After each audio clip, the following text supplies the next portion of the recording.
The apartment scene in Dispatch isn't just a party scene, but it's actually one of the richest pieces of character storytelling in the entire game. What initially comes off as a fun, enjoyable scene is actually a 5-act emotional arc about isolation, community, collapse, reckoning, and redemption. Every little detail matters, such as the lighting, the props, and the music. This isn't a filler moment, but it's actually the emotional spine of the entire episode. So let's walk through what's really happening here act by act. Act 1 is isolation. We start with Robert at his lowest. Before Robert got home, he was in an incident while testing a new astral pulse for his Mecha Man suit, which resulted in the Mecha Man suit getting completely destroyed and all hope at finding a new solution for the astral pulse being lost. So now Robert has no suit, no purpose, and no direction, and his apartment reflects that perfectly. All that's in there is a single plastic lawn chair. The walls are completely bare. It is cold and colorless lighting, and it genuinely looks like there is no trace of any sort of life being lived. As a matter of fact, it's not a home at all. It's actually just a bunker, a space where Robert goes to rest, but not to actually live. While laying on the floor in his empty apartment, he has a bottle of whiskey that the Z team got for him, and he's drinking it while talking with Beef because he has no one else to talk to. And what he says is really critical. For the first time in the entire game, he really questions his destiny and if he was meant to die in the Mecha Man suit. And what's interesting is he then goes on to say that he doesn't want to die in that suit. He's found some purpose with the Z team and mentoring heroes, and for the first time in his life, he wants something more than to be Mecha Man. And after that vulnerable moment with Beef, the door opens a portal and Malevola and Invisigal walk through, and they mention that the whole Z team will be coming over. And that's where Act 2 begins. Act 2 is Illumination. With Invisigal and Malevola's arrival, the tone flips instantly. The other Z team members start showing up with lamps, and interestingly, every lamp reflects its owner. It's a nice piece of symbolism. Prism has a really cool, angular, modern-looking lamp.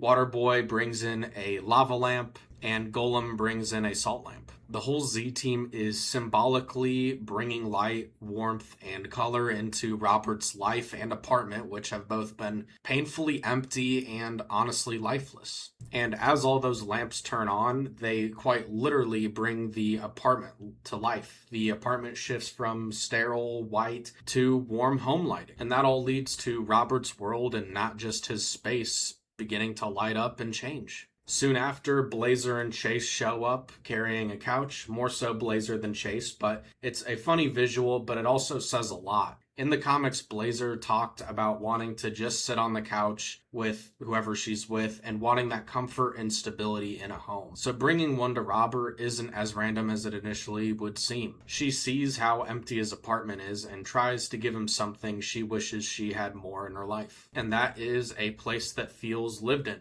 a place that feels safe. And Chase helping her carry it in shows that there's a softer side of him. There's a part of him that loves participating in acts of care without knowing how to exactly voice them. The couch in a lot of ways becomes the emotional anchor of the room. Interestingly though, when Invisigal arrived earlier, she didn't bring a lamp with her, but she brought a speaker, which in a lot of ways fits perfectly. She doesn't necessarily brighten rooms, but she does energize them. She shifts the vibe, creates movement. Then on the radio, she decides to play the song Radio, which is a banger, by the way. And then suddenly the space fills with life. The team dances, they laugh, they have fun. And that environment that was once so cold and sterile begins to fill with a warmth that never existed there before. Robert, still observing all of this, still feels slightly uncomfortable, and you see that with him standing against the wall, watching. He's still unsure and not convinced he deserves to be a part of this joy and happiness. That all changes when either Blazer or Invisigal, based on whoever you decided to pick,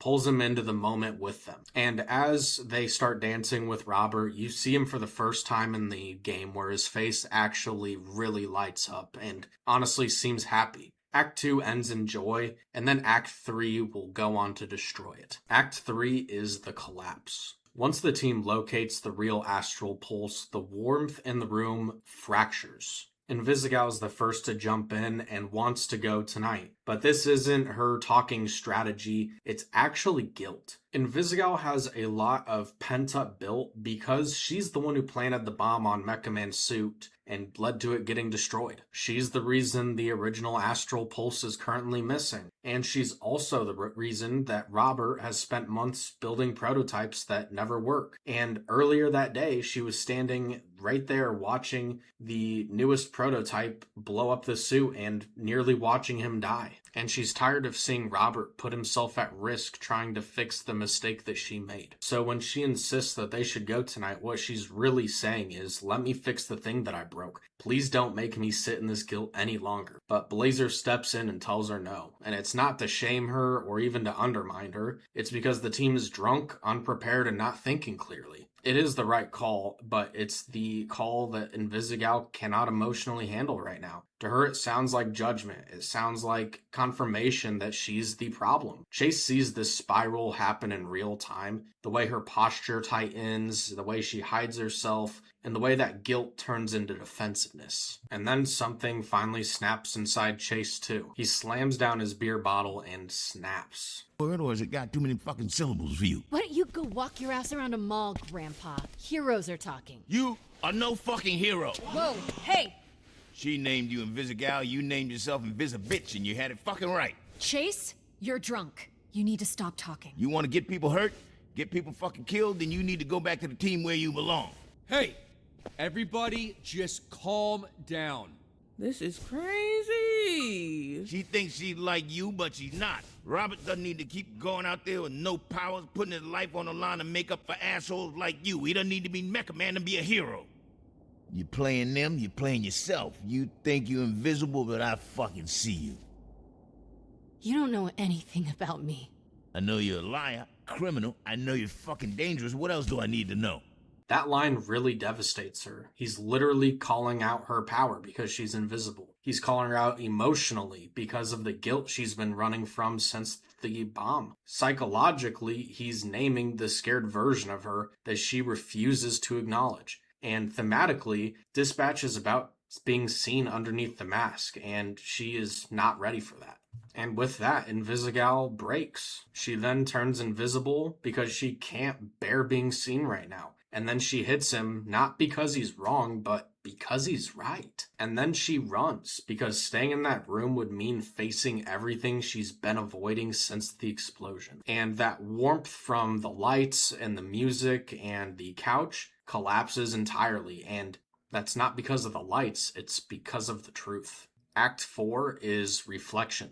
After the explosion of emotion, Dispatch cuts to silence, and Robert taking out the trash, which is seen as a quiet reset, and then finds Chase sitting by the garbage can at the curb. And Chase is very somber and doesn't have jokes or anything like that. He's come to apologize. He's holding on to more guilt than he knows how to express. He apologizes, though clumsy, but it's honest. As they walk back into the building, the entire pace of the story slows down for a minute. Dispatch finally asks the real question, that being, what does it actually mean to help somebody? You ever think about why we do what we do?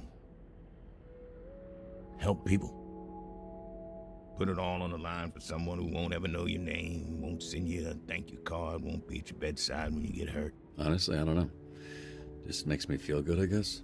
You ever worry that a bunch of former villains actually get that same juice from the opposite, from hurting people? That first week, Izzy was gonna walk off the team. You know, she's feeling low, talking about how she was born with powers that always meant she'd end up as a villain. Like it was fated. So, obviously, I gave her the pep talk, you know, like, that's all bullshit. You make up your own fate, yada yada. I don't even remember what I said, but I do remember thinking, oh, fuck. Yeah, that must have been hard. Like, if I didn't have you, you know, and my dad, where would I have ended up? You were always good. That was always in you. It's what makes us different from a thief like her. Oh, come on. You've stolen things too. What?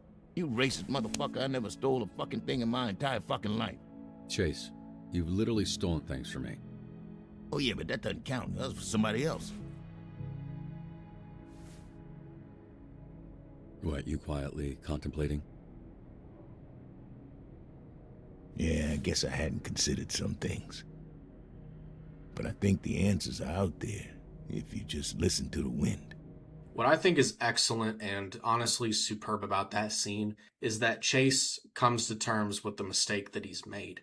Invisigal may not have come from a place where she had a support system, where she had people to support her. And the way she acts isn't necessarily because she wants to act that way. It may just be because she had a really hard life and now she wants to change. And if you don't give people the chance to change, how can they change? It directly ties into what Robert was saying about how if he didn't have Chase and his dad, who would he have grown up into? And Chase wanted to say that he always had good in him, but how did he know that? It's because the people around him let him and helped him be good. If you don't have good people around you, it's hard to be good. I think this moment ties up beautifully because Chase finally understands that he failed her in the exact same way that the world always had failed her. And that realization is going to tie directly into Act 5. Act 5 is about redemption. After being overwhelmed by guilt, Invisigal goes after the astral pulse alone. And it's not out of bravery, but it's out of just self-punishment. Whenever she gets the astral pulse, she gets intercepted by Shroud, who then attacks her with a toxic gas, weaponizing her asthma and her fear. And then we get the emotional high point of the episode. Chase gets into his runner stance, even though he knows that it will probably kill him. But he goes after her anyway, and he ends up saving her. And for the first time in the game, he finally sees her. Not some invisible hero, not a burden,